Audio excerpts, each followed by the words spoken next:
Welcome to another blog. আশা করি সকলেই ভালো আছেন, আমিও ভালো আছি আপনাদের দয়ায় আলহামদুলিল্লাহ। আমাকে ধরে দিল আজকে একটি বাজারের লিস্ট 400 মানুষের খিচুড়ির আয়োজন করার জন্য। তো আমি চলে গেলাম বাজার থেকে আসার পর সবাইকে কাজে লাগিয়ে দিলাম। আমাদের বাড়ির যত ভাবিরা আছে সবাইকে বললাম তাদের রেডি করার জন্য, আরেকজনকে লাগিয়ে দিলাম মোরগ কাটার জন্য, আর ওই দিক দিয়ে লাগিয়ে দিলাম আমার বাহিনীকে।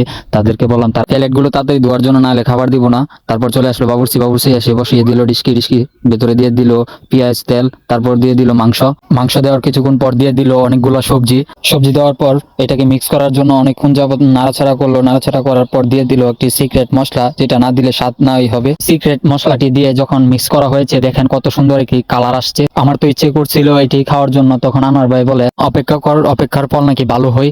আর এই দিক দিয়ে কালাম কাহা বেশি করে খাওয়ার জন্য পেটে তার পাইতেছে, যাতে ওনার আগের খাবারগুলো হজম হয়ে যায়। আর সবাই বলছিল যে না, খাবারটা আসলে মজা হবে, বেশি করে খেতে হবে।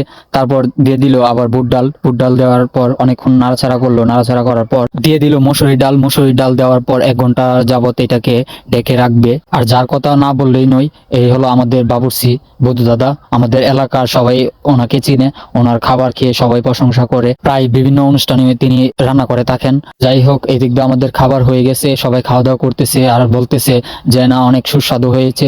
আর এখানে উপস্থিত আছে আমাদের এলাকার মুরব্বী এবং আমাদের এলাকার সম্মানিত ব্যক্তিবর্গরা আর এলাকার যুবকরা উপস্থিত আছে এখানে।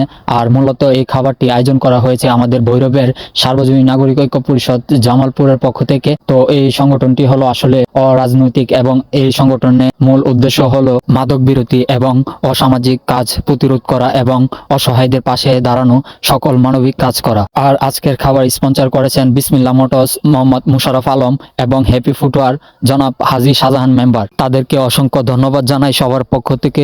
তো যাই হোক, আজকে এই পর্যন্তই ছিল। সবাই ভালো থাকবেন, সুস্থ থাকবেন, আল্লাহ হাফেজ।